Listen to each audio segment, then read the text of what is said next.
India, a land of 1.2 billion people. It's predicted that in the next 15 years, India will have the largest population in the world. And by 2050, India will have the world's largest economy, even larger than China or the United States. India is still struggling with really serious problems, but things are changing rapidly. In the past 20 years, nearly 250 million people have risen out of poverty. There's a growing middle class, and it's growing really fast. One by one, people are breaking free. Hi, my name is Kurat, and I've lived here in the US for most of my life, but I was actually born in Mumbai, India. When I was 3 years old, my parents made the huge decision to move to New York. Life in India at that time was really difficult, and they wanted to give their children the chance for a better future. So now I'm a US citizen, and I've gone to school here in the States my whole life. Let me tell you a little bit about India, where some of my family still lives. India gained its independence from the British in 1947.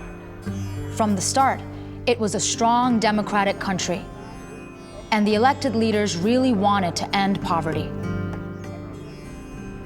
But after more than 40 years of trying, poverty continued to rise. By the late 1980s, more than half of this huge country lived in poverty.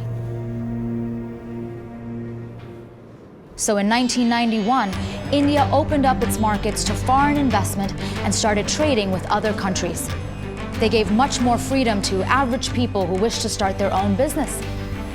Suddenly, things really started to change. Since then, hundreds of millions of people have worked hard and pulled themselves out of extreme poverty. But economic freedom brings changes far beyond just making money and providing for your family. It gives people the power to make choices about their own lives, and it can even fight discrimination. You see, since ancient times, many people in India have been separated by the caste system, a complex social structure that divides people into different groups determined by birth. If you were born into one of the elite higher castes, you were respected and had many privileges in life. But at the bottom, considered unworthy, were the Dalits, sometimes known as untouchables, because to even touch them was considered unclean. Dalits were considered impure and forced to lead segregated lives. They were often banned from schools, temples, and the eating places of the upper caste, living on the outskirts of cities and villages. Dalits lived a difficult life, working the least desirable jobs with little hope for change.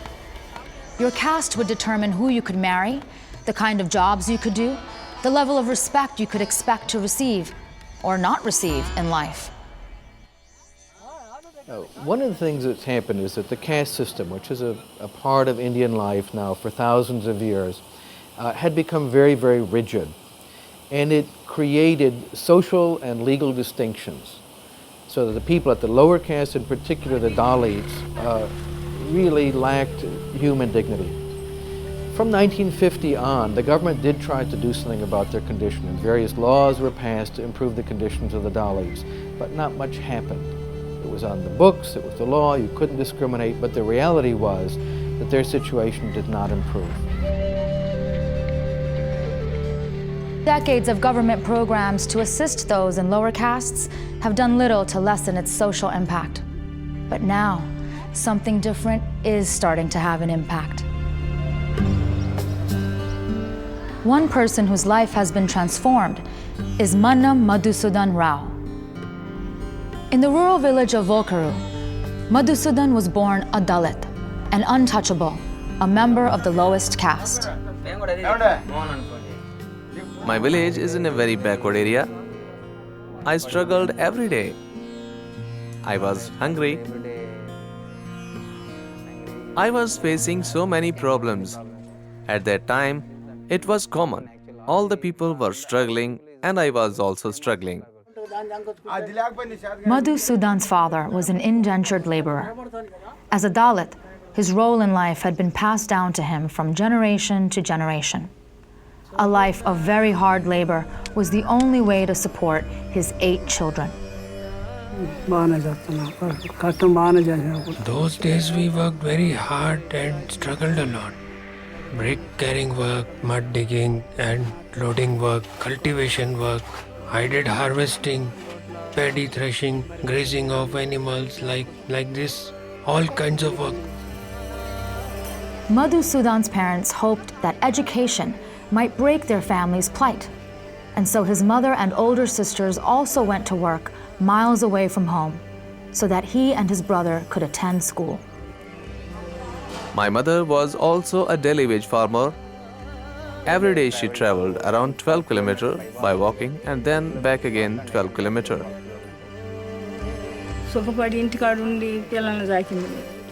There was no time to take care of the children. There was no enjoyment in life. The whole day was working and working, taking care of children in the evening, getting water from village wells, cooking late at night. Then again getting up early in the morning. This was our daily routine. We told Madhusudan and his brother that we will work hard and you concentrate on your studies. We wanted our children to not suffer like us. I wanted them to study with the hope that at least they might be happy in life. My father and my mother and my sisters and brothers were all working at that time. Otherwise, I wouldn't have been able to succeed at school. He continued his education and graduated with a degree in mechanical engineering. Any caste discrimination was officially illegal. And to counteract discrimination, the government designed a quota system intended to allow members of the lowest castes access to education and government jobs. But the system did not achieve its goal, as job openings for Dalits are few and only a small number are able to break into the system. Nonetheless, after graduation, Madhusudan's family hoped he would be able to get a low-level government job. But the prospects for a young Dalit in a rural village are slim. So he moved to the city of Hyderabad to live with his newly married sister and her husband. When he arrived, he was shocked to see the simple makeshift shack in which they lived. But crude as it was, they opened their home to him and his brother. I was staying at my sister's house and searching for a job. For a long time I was searching, but nobody gave me a job. In the late 1990s, India's telecommunication networks were exploding, and the demand for workers was enormous. One day, overhearing a contractor scolding an employee for failing to supply enough workers, Madhusudan saw his opportunity. He introduced himself and offered to bring 25 workers by 10 o'clock that night to dig trenches for communication cables. He went home and convinced his sister to loan him what little money she had. Then he hired a mini truck and went to a village outside of town to recruit over 45 workers who knew of him and trusted that he would be a fair employer.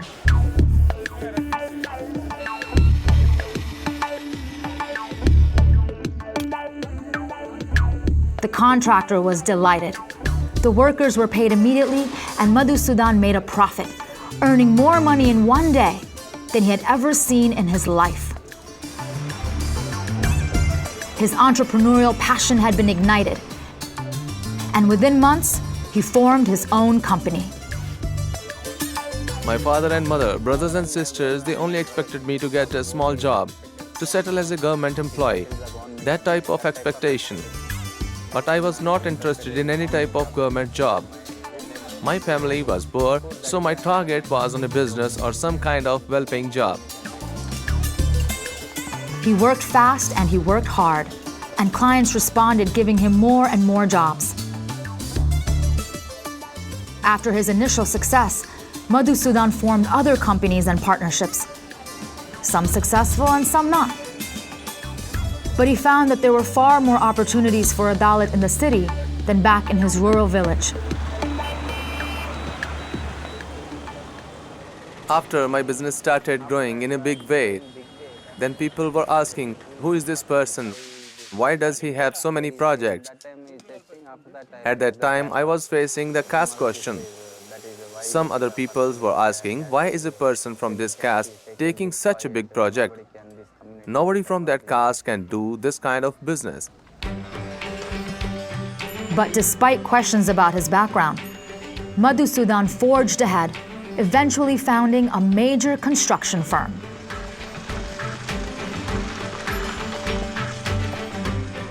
My company name is MS.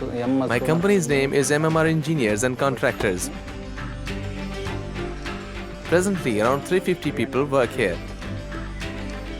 In the main office, around 50 people are working. In the Hyderabad office, around 60. In the Rajahmundry, around 25. When I am hiring employees, I am not seeing any caste. I am seeing if they are talented. I am not choosing any caste. As the business has grown, Madhusudan has been able to return to his village to help make improvements. Thanks to his financial support, his parents now live comfortably, and he's been able to provide opportunities for the rest of his family. More and more, stories like Madhusudan's are becoming common in villages across India. Children leave to find work in the cities, then return to help improve life for those still at home.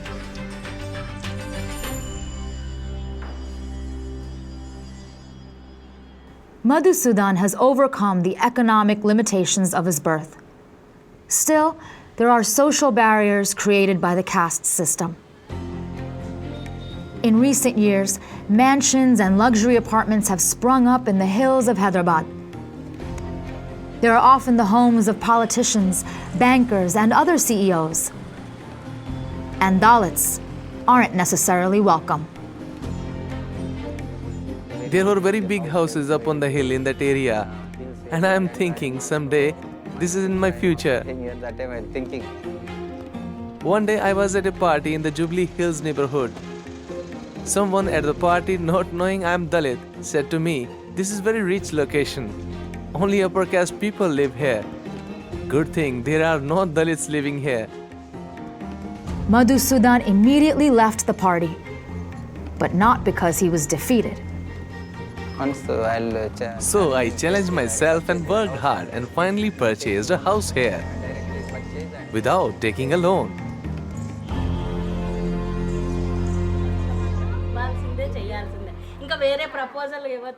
Everyone is very happy. My father, my mother, my wife, my mother-in-law, everybody in my family is very happy.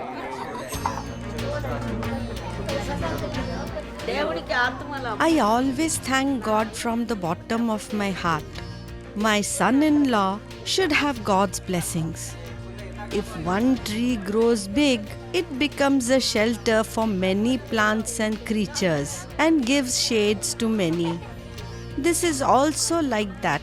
If one in the family is well off, he or she will be able to help others.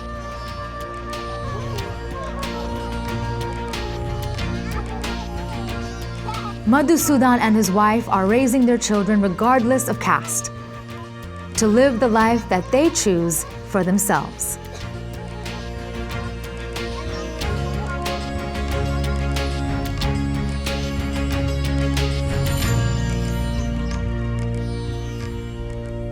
At last, India is prospering. People are gaining control over their lives. Things are far from perfect. There are still a lot of problems to solve. There remain profound human rights challenges to overcome. We're seeing a work in progress. According to the World Bank, almost 22% of India's population still live in poverty today. But think about it.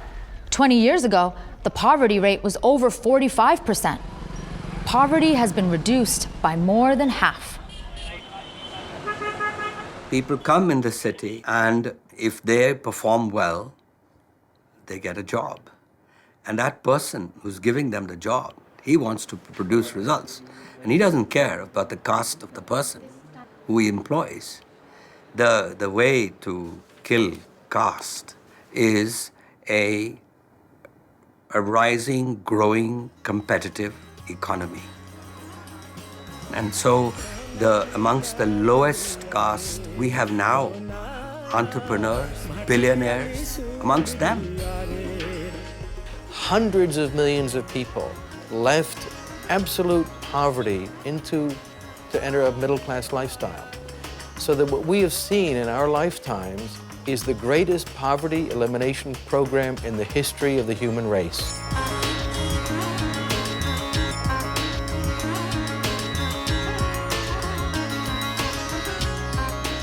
When we look at India's impressive reduction in poverty and the changes that are happening to the caste system, it's amazing to think that this is happening because of the abilities of ordinary people.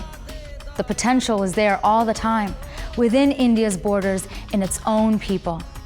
The key is to not limit people by the circumstances of their birth. Over 1 billion people live in the country that my parents came from, and so much has changed since then. India is on a path that is allowing millions to break free.